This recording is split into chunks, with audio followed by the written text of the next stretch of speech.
Hoy, 27 de julio, el día del eclipse más largo del siglo XXI, eclipse de luna, aquí viéndolo desde la terraza de mi casa en Israel. Estoy muy conmovida con este evento tan magnánimo que he podido presenciar y evidenciar en vivo y en directo desde mi casa. Pienso que las cosas se dan cuando se tienen que dar y esto ha sido un regalo muy grande de la naturaleza para mí, un regalo de Dios. Quiero compartir con ustedes un poco de lo que es la trayectoria de mi vida, mi historia. Una historia bien sencilla que comienza obviamente en una familia colombiana, yo soy colombiana, en una familia donde en el momento en que yo nazco, a los 3 meses de nacida, fallece mi hermano mayor, el primogénito para mis padres, el primer hijo. Yo era la pequeña, mi hermano fallece de 11 años, 12 años, perdón. Mi hermana tenía 9 años y yo 3 meses de nacida. Y en ese momento, pues yo puedo decir que el sentimiento que un bebé puede absorber de tristeza, de duelo, pues queda allí en alguno de los archivos, allí detrás, en los archivos que hoy puedo decir que puedo desempolvar y puedo sacar. Recuerdo muy pequeña, y es algo que me quedó muy marcado, muy pequeña, mi madre rezando el rosario, llorando. Recuerdo las imágenes del cementerio central, ir a poner las flores, ir a visitar la tumba del niño y todas estas cosas. ¿Y por qué empiezo con esta historia así, que suena como tan triste? Pues no, las historias de cada uno de nosotros son bien diferentes y mi historia comienza así. Mi madre pues triste, decepcionada, enfurecida con la vida, pues su hija pequeña no es una prioridad en ese momento, ella tiene que hacer un duelo. Y yo quedo también, mi padre estaba muy decepcionado y muy triste y pues yo quedo a merced de las empleadas, de las tías, aquí y allá, mientras mis padres pues logran salir de ese duelo tan complicado. Esas cosas uno cree que por ser chiquitos no las entendemos o no las absorbemos, pero todas esas cosas quedan en algún registro por allí y tarde o temprano salen. Después de, vamos a decir, después de 6 años, yo tomo conciencia que hubo un duelo muy fuerte cuando veo que los restos de mi hermano tienen que salir del cementerio central de Bogotá para irse a poner en otro lugar. Y es allí cuando mi madre saca el ataúd del cementerio central y debe llevarlo a la casa hasta que dan permiso para que lo trasladen a la iglesia, a una iglesia que quedaba en la carrera 13 con 40 y pico. Y yo, a merced de la muchacha de mi casa, mientras iba al colegio, me dejaba el bus del colegio en la casa y yo sola, pues mientras llegaba mi mamá se dedicó a estudiar derecho para poder tener su cabeza como entretenida en algo, y mi padre era abogado, él siempre estaba en los juzgados y en su oficina, en su despacho en la avenida Jiménez con séptima. Y en una de esas tardes, buscando yo juguetes o buscando qué hacer, y recuerdo mucho que tenía un libro donde había una niña que tenía un baúl, y cuando abría el baúl salía una pelota de colores, salía un payasito, el de Jack in the Box, y salían marionetas y una cantidad de cosas. Yo voy a un closet, el closet del cuarto de mis padres, y abro el closet en la parte de abajo donde están los zapatos y yo veo que hay un baulito.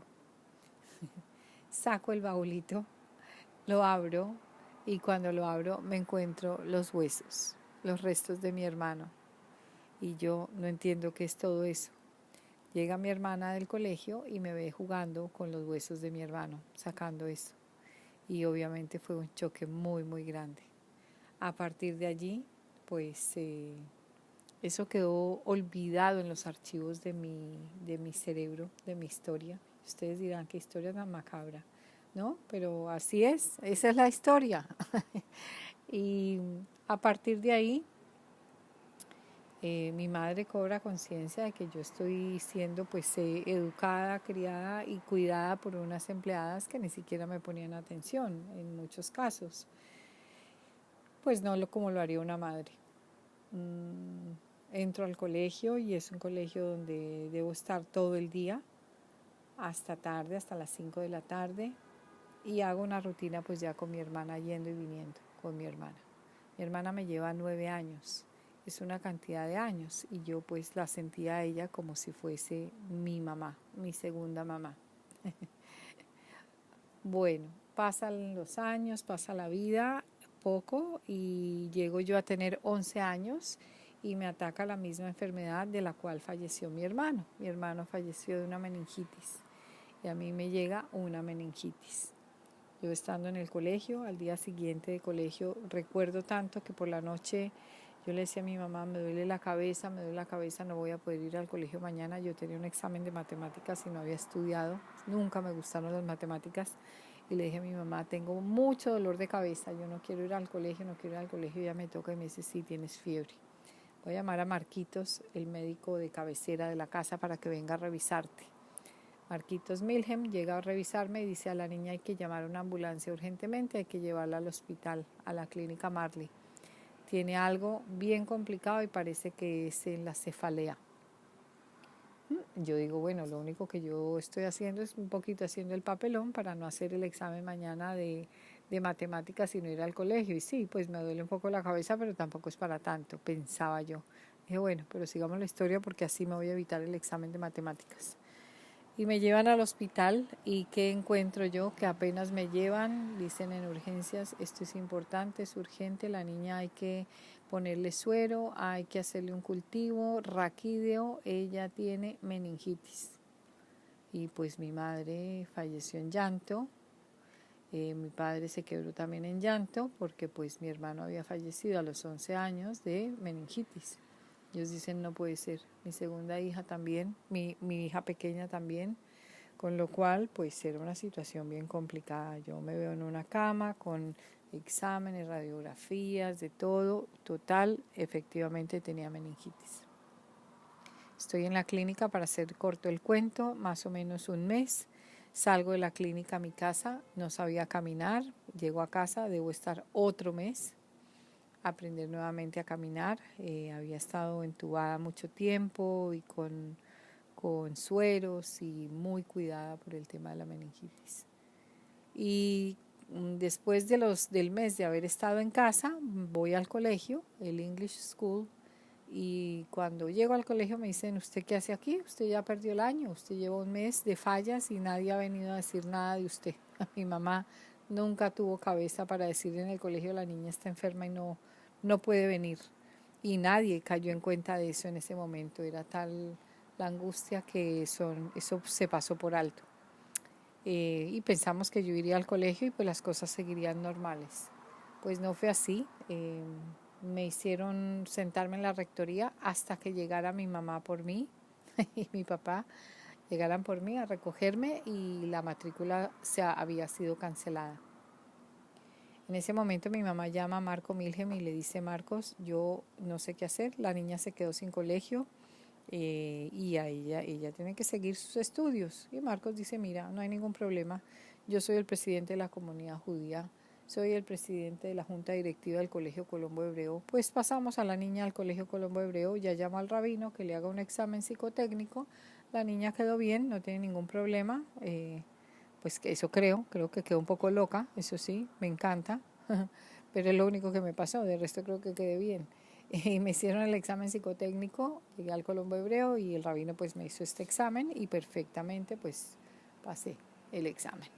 Me aceptaron en el hebreo y mi primer día de colegio pues me veo enfrentada a un nuevo idioma, a una nueva cultura, a una nueva forma de rezar, de hacer la fila antes de empezar el día escolar, allí en el patio del colegio, y un uniforme diferente, bueno, todo diferente. Yo estaba muy delgada y muy delgada, el pelo muy corto. Y bueno, pues yo dije, bueno, pues toca empezar este colegio, no tengo nada más que hacer y cambiar de amigos. Me quedé sin mis amigos, eso fue algo que me dio muy duro, mis amigos del colegio anterior. Y cuando empiezo a ver que aquí todo es diferente y todo es distinto y que yo también soy diferente. Yo pensé que yo era igual a todos los seres humanos, pero allí empiezo a ser discriminada, me empiezan a mirar diferente, a decir, esta es una goy. Goy quiere decir una persona que no es judía. Esta es una goy, esta es una goy, no la miren, no se metan, ¿cómo te llamas? Y yo decía Vilma, Vilma Díaz, el apellido Díaz no dice nada de judaísmo, no dice nada de descendencia judía, entonces por lo cual yo era una goy. Y eso genera en mí algo bien extraño. Yo decía, ¿qué será lo que tienen ellos que no tengo yo? ¿Cuáles serán las diferencias? Y eso, pues yo no lo entendía muy bien. Sin embargo, yo no tenía ninguna otra opción. Debía estar ahí. No es como ahora que los niños dicen no quiero y no quiero. No, yo por más de que dijera no quiero, yo tenía que estar allí. Y estando allí en el Colegio Colombo Hebreo, pues aprendí lo que era la discriminación. Aprendí a comer sola en las horas de la lonchera, en el patio, porque nadie quería sentarse con la goy o la gentil. Gentil quiere decir la persona que no es del judaísmo. Sin embargo, pues Marco Milhem y el rabino pues entendían, había uno que otro católico o cristiano que había venido de otra religión en el colegio y yo no era la única, pero aquellos otros no eran los primeros. Ustedes saben que cuando uno es nuevo a uno le caen todos. Y bueno, así pasé como 9 meses donde las personas, los muchachos y las chicas, todos sencillamente me discriminaban. Aprendí lo que era ser discriminada, estar sola, me daba muy duro, no lo comprendía, quería jugar, quería estar con las personas, quería tener amigos, pero también mi físico no daba, estaba demasiado flaca y la gente me miraba raro, se burlaban de mí, yo no sabía el idioma, tuve que tomar clases especiales pequeña y bueno, fueron muchos los desafíos en esa época. Ya yo tenía 12 años, las compañeritas de mi clase iban a hacer algo que se llama el bat mitzvah, que es como la primera comunión. Yo ya había hecho mi primera comunión y el rabino me decía, Vilma, ven, conviértete al judaísmo. Yo le decía, convertirme, ¿cómo así convertirme? Yo me acordaba de los cuentos de hadas y princesas que había que convertirse en sapo o en princesa. Yo decía, no, rabino, yo no me quiero convertir ni en sapo ni en princesa, yo déjeme así que yo así estoy bien. Y jamás quise hacer la dichosa conversión. Él me decía, si tú no te conviertes al judaísmo, pues no vas a poder hacer el bat mitzvah. Y todas las niñas de tu clase sí lo van a hacer y tú no. Yo le dije, bueno, pues yo no lo haré, no pasa nada, que lo hagan ellas, yo no tengo por qué hacerlo. ¿Y qué es el bat mitzvah? Entonces es como una confirmación al judaísmo y un reconocimiento en la sociedad judía.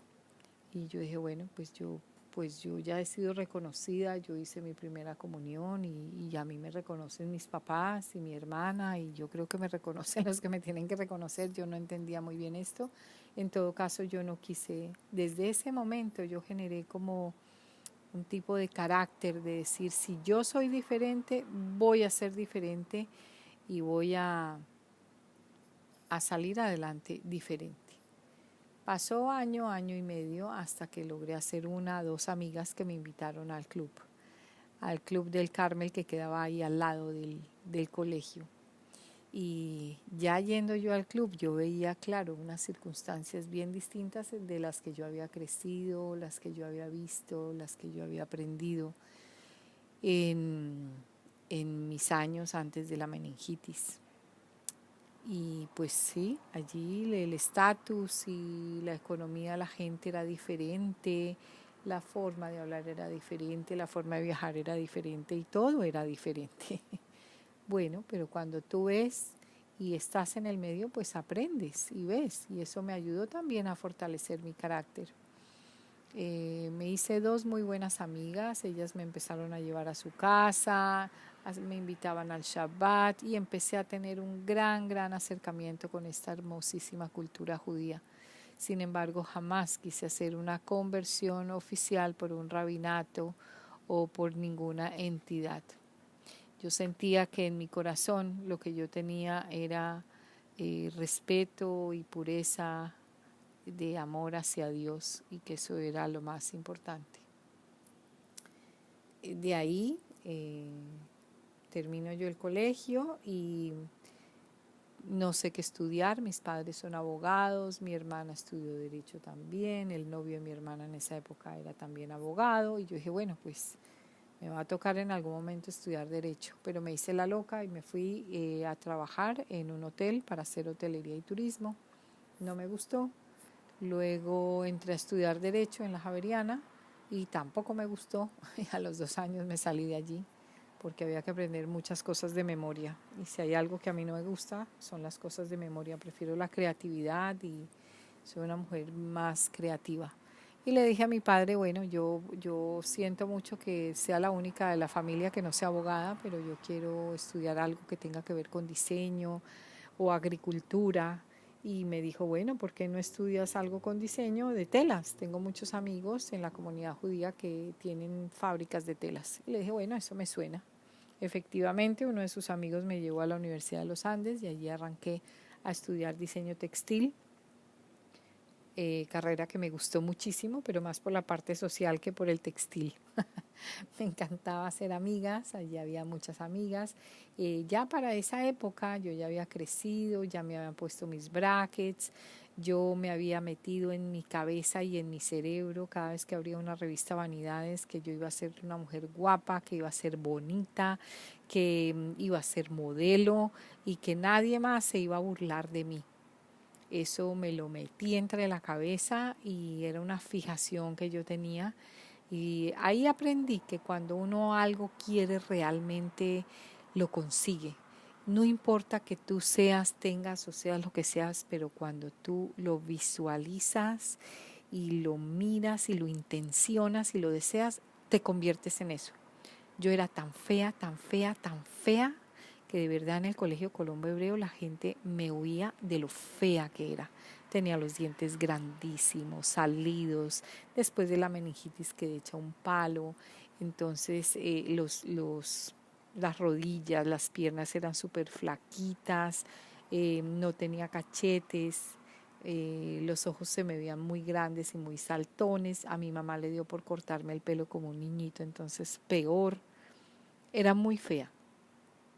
Y ese rechazo que tuve allí me hizo decir, cuando tuve ya unos añitos de más, decir, yo voy a ser la mujer más bonita del planeta. Y bueno, no fui la más bonita del planeta, pero agarré algo. Fui la más bonita de la universidad, fui la más bonita de donde yo iba, era la más bonita. Y así me sentía.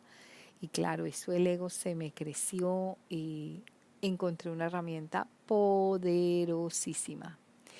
En diseño textil, en esta carrera, me pasó algo bien increíble. Cada vez que había que hacer un proyecto, porque era como en arquitectura, había que hacer maquetas, había que hacer proyectos, tapices, diseñar telas. Todos los proyectos yo los visualizaba en la noche y decía, bueno, ¿cómo quiero este proyecto? ¿Con qué material? ¿Y cómo lo veo? ¿Y qué me inspira? Y me enseñaron a inspirarme en Kandinsky, en Mondrian, en Gauguin, en Calder, bueno, en muchos artistas, y eso me gustó. Me gustó aprender a inspirarme, soñar, visualizar y al día siguiente sentarme o ir y comprar mis materiales, sentarme y empezar a diseñar, y a que no adivinan, las cosas salían tal como yo me las había imaginado en los sueños. Entonces aprendí a visualizar, aprendí a inspirarme, aprendí a copiar también, porque cuando te inspiras en alguien copias. Eso fue un ejercicio fantástico y las historias son muy importantes porque uno empieza a unir los puntos de lo que ha hecho y sabe por qué está hoy donde está.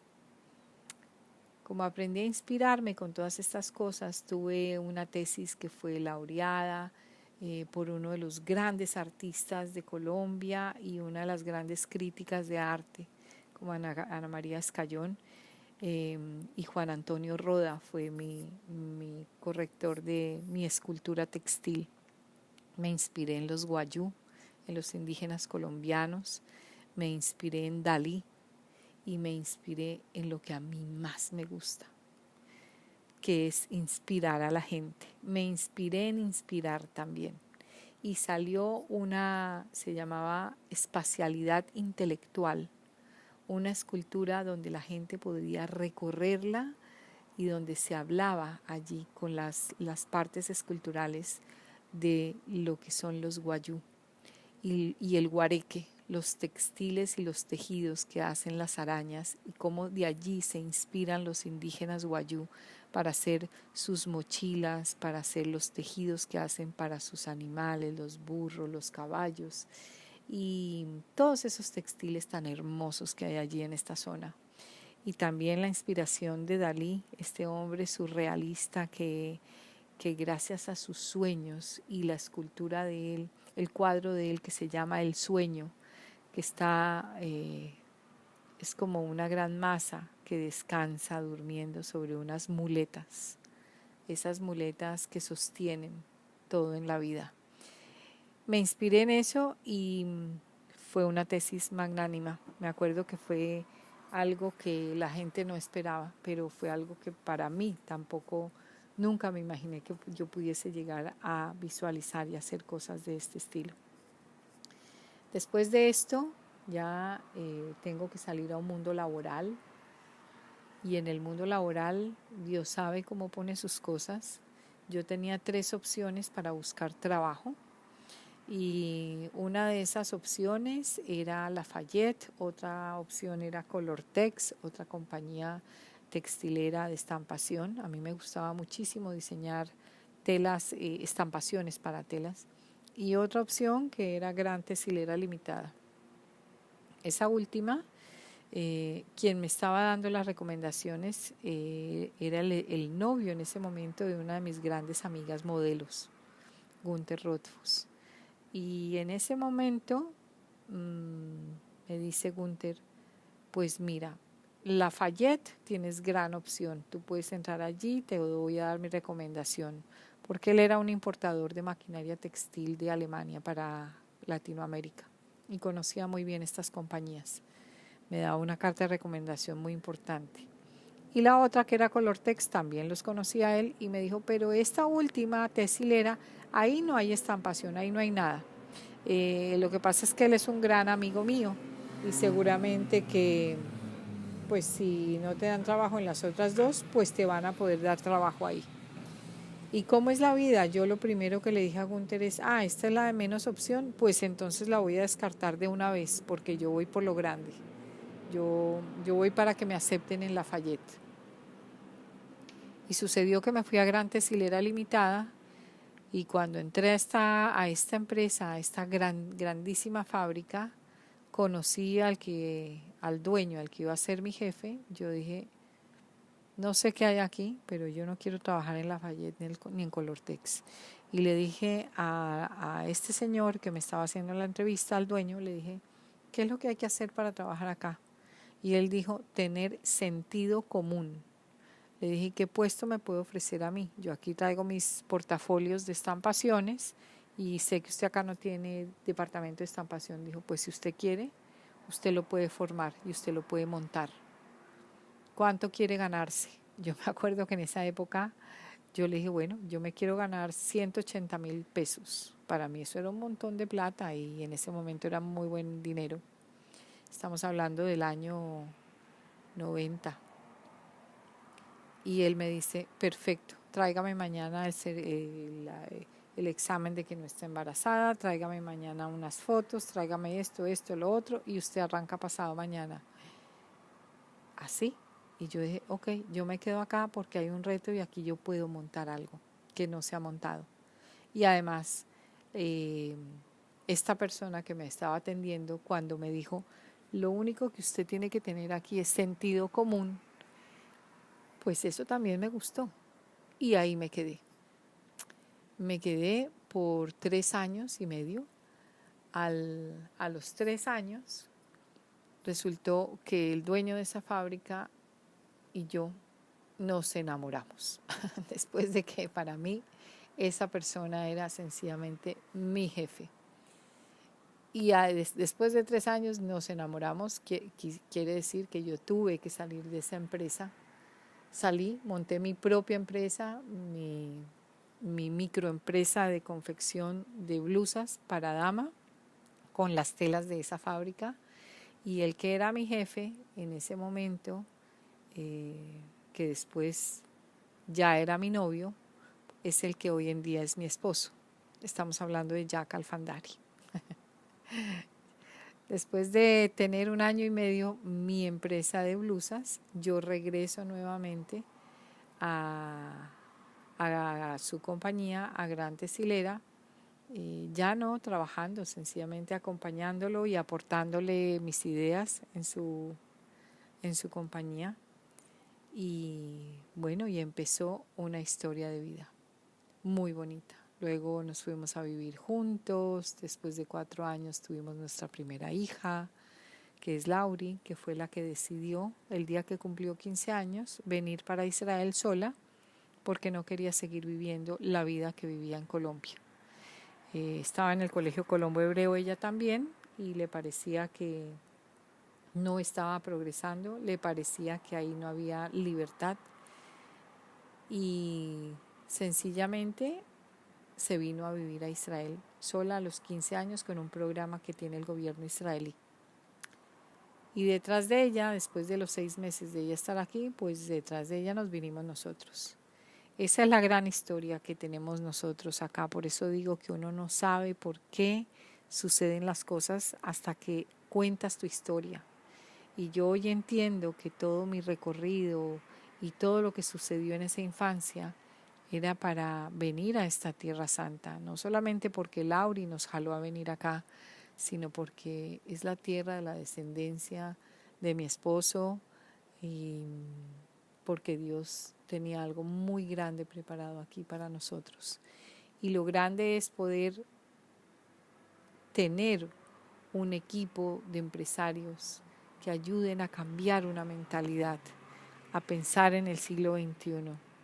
Un equipo de empresarios guerreros, colombianos, peruanos, mexicanos, cubanos, israelíes también, brasileros, que estamos haciendo esto juntos, porque hoy sabemos que el que le gusta cambiar y el que toma riesgos, el que se arriesga, tiene resultados diferentes y tiene los resultados definitivamente. En el momento las cosas se podrán ver oscuras, se podrán ver difíciles. Yo recuerdo que mi marido quebró con esa compañía que tenía y cuando él quebró nos fuimos a vivir a España, después de España regresamos a Colombia y después fue cuando ya mi hija cumplió 15 años en Colombia y dijo no, yo me quiero ir de acá y buscó el programa y se vino para Israel. A los 6 meses nosotros decidimos que ya era un momento también nuestro de cambiar después de esa quiebra y no lográbamos repuntar y dijimos mira, empecemos una nueva vida en un país diferente y si Israel nos acepta como nuevos inmigrantes, gracias a que mi esposo tiene la descendencia judía, pues aprovechemos y nos vamos para allá. Y exactamente eso fue lo que hicimos. Llegamos acá a Ashdod con 8 maletas para empezar de cero. De cero es de cero. Habíamos dejado todo en Colombia. Mi padre, amigos, casa, todo. Dejamos todo en Colombia y nos vinimos acá para empezar de cero. Mi hija estaba en un kibutz en el norte del país y nosotros llegamos al sur del país. Y ella pues ya tenía su vida allí organizada, colegio, kibutz, absolutamente todo. De tal manera que empezamos nosotros con nuestras 8 maletas en una pensión que se llama Centro de Absorción para los Nuevos Inmigrantes, gente que se reinserta aquí a la sociedad, judíos que aceptan ser ciudadanos israelíes. Y nosotros obviamente lo aceptamos. El país nos acogió hermosamente, nos dieron una canasta de ayuda económica y de vivienda durante 4 meses mientras nos acoplábamos. Y bueno, las ayudas que da este gobierno son espectaculares. Así que las tomamos, estudiamos nuestro idioma durante un año y cambiamos de lugar, salimos de ese centro de absorción, tuvimos nuestro primer apartamento, fueron momentos muy difíciles, era un apartamento en un barrio bien, no me gusta hablar de las clases sociales, pero quiero decir un barrio bien humilde. Allí empezamos, muy difícil, en plena guerra, con misiles pasando sobre la cabeza, sintiendo las explosiones, escuchando las sirenas y con mucho pánico y con mucho miedo de empezar esta nueva vida en una circunstancia de esas, sin tener el idioma, sin poder comunicarse, sin poder hablar en el idioma hebreo. Y bueno, pues con muchas ilusiones, con mucha fe y con muchas ganas de salir adelante, pero más que la fe no había nada más, era a punta de fe.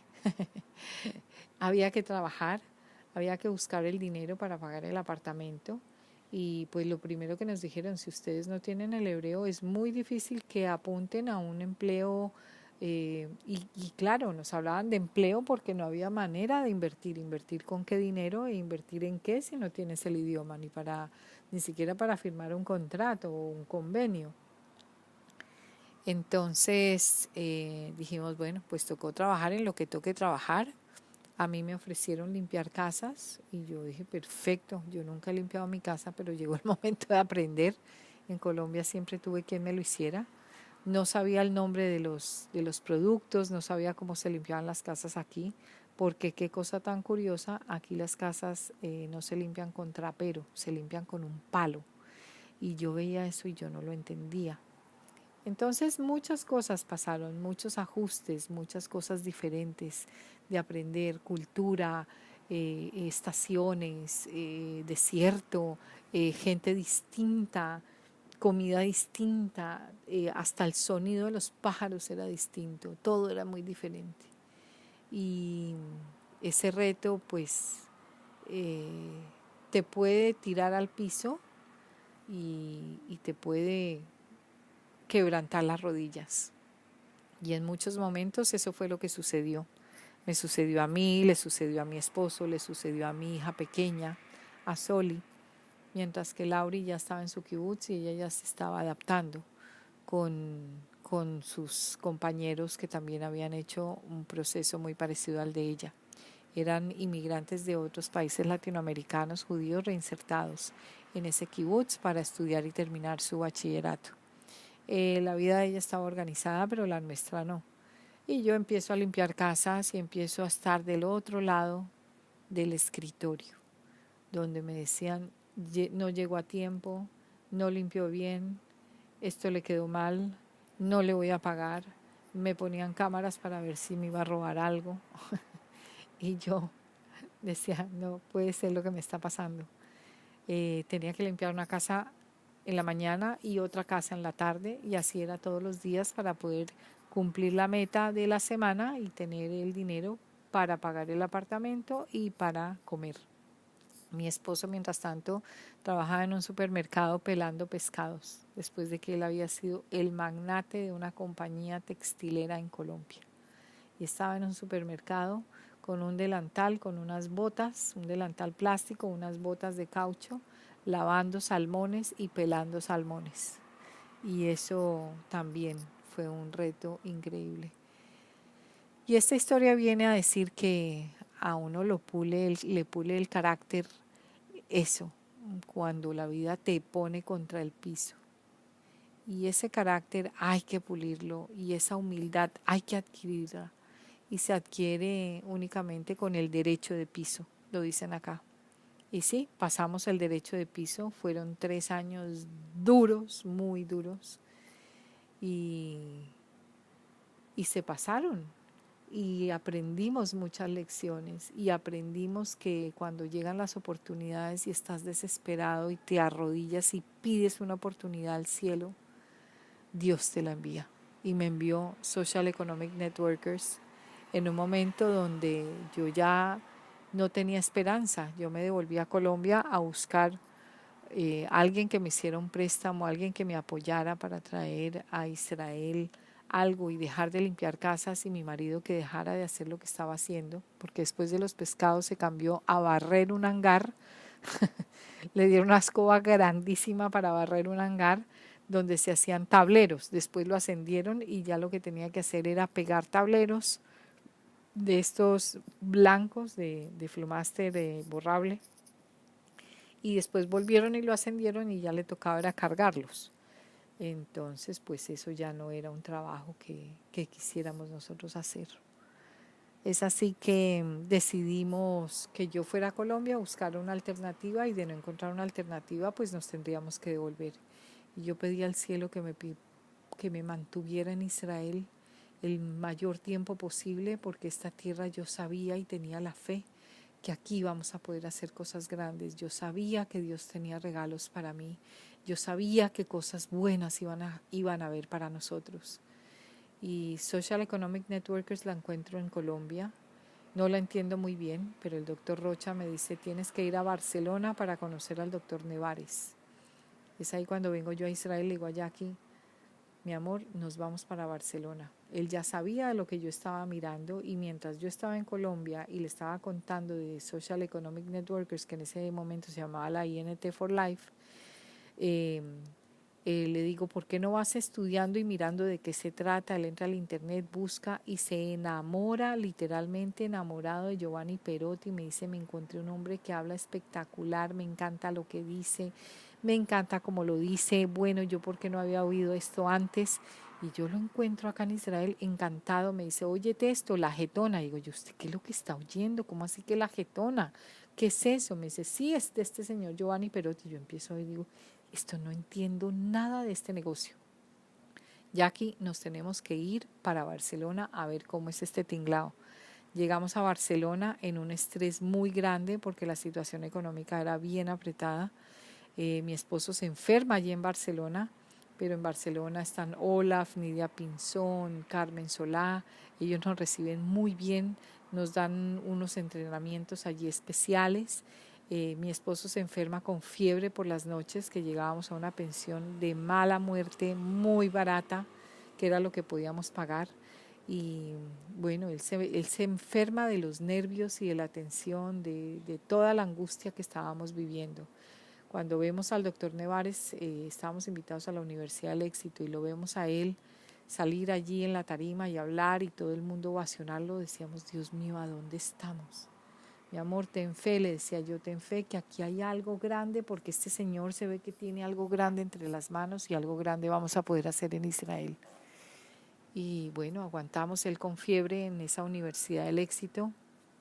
La escuchamos, yo no entendía nada, él hablaba de equipos y de equipo y de equipo y el equipo, y también yo decía, pero ¿cuál equipo? Y nosotros, ¿cómo vamos a hacer un equipo si yo no conozco a nadie en Israel? Pero algo vamos a hacer. Y Jackie me decía lo mismo, mi amor, pero ni sabemos el idioma, con quién vamos a hablar y esto cómo lo vamos a hacer. Le dije, no sé, pero ¿sabes una cosa? Lo vamos a hacer como sea. Y me acordé de esos momentos donde yo decía, hay que hacer algo, lo tengo que diseñar en mi mente primero, lo tengo que visualizar, y luego eso va a suceder. Y empecé a visualizar que íbamos a hablar con la gente, que una gente nos iba a llevar a otra gente, que otra gente nos iba a llevar a otra gente, y efectivamente así fue. Y así arrancamos hasta que llegó la siguiente guerra. Ya teníamos un equipo consolidado, muy bonito, con gente joven. Bueno, habían pasado cosas increíbles, y en la Segunda Guerra nos vamos a la Convención de Colombia, y cuando regresamos, que todavía estaba la guerra, la organización desapareció. La gente se desanimó, no era posible salir, no era posible prospectar, era muy difícil. Y en ese momento le dije yo a mi esposo, tenemos que hacer esto por fuera, nos tienen que ayudar de afuera, tenemos que conectarnos con el mundo exterior, tenemos que saber qué hacen de afuera, y si hay una guerra tenemos que poderlo hacer en casa sin salir de casa, porque cuando hay guerra no puedes salir de casa. Y empezamos a utilizar la Webex, algo que se llamaba Webex gratuito, y cada vez poníamos y nos inventamos correos electrónicos, porque eso se podía mantener abierto durante 30 días a punta de correos electrónicos. Bueno, y así la tuvimos como un año o año y medio, hasta que apareció la Zoom. Y hoy en día pues tenemos nuestras reuniones centrales por Zoom, nos conectamos, hemos hecho la Universidad del Éxito también conectados con el doctor Samanigo desde Panamá, nosotros acá, y toda la información la hemos adquirido gracias al WhatsApp, gracias al Facebook Live, gracias a todas estas herramientas tecnológicas. Es así que hoy en día hacemos alarde de esa tecnología del siglo XXI. Bueno, y para terminar esta historia, hoy les puedo decir que tenemos esta bandera ondeando de Social Economic Networkers for Life acá en Tierra Santa, que un día como hoy, en un eclipse, el eclipse más largo del siglo XXI, yo puedo inspirarme en contarles parte de mi historia para que les llegue a ustedes, a sus corazones, y puedan saber que lo que nos escribió el doctor Nevares allí en Barcelona en nuestra guía del éxito recién adquirida fue: el éxito se puede. El éxito se puede.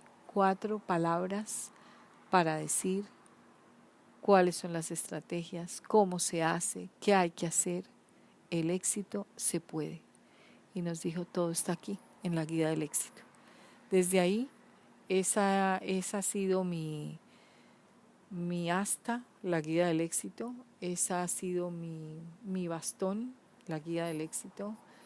Y creo y sé, no creo, yo sé que el éxito se puede siempre y cuando tú seas la guía del éxito, la interiorices y te la sepas. Creo fielmente que la educación diferente es la que mueve el mundo, y este tipo de educación de la guía del éxito nos va a llevar y nos está llevando a otro nivel. Bueno, les dejo esta historia hoy desde Ashdod, Israel, muy orgullosa de pertenecer a este tremendo, poderoso equipo a nivel internacional, muy orgullosa de contar con las personas que han creído en mí, que han creído en mi visión, que han creído que esto también se puede, y muy orgullosa de poder seguir creciendo conmigo misma, queriéndome muchísimo y valorando cada instante que Dios entrega de vida, de aliento y de respiración en mi vida. Muchas gracias a todos por escucharme, y el éxito se puede.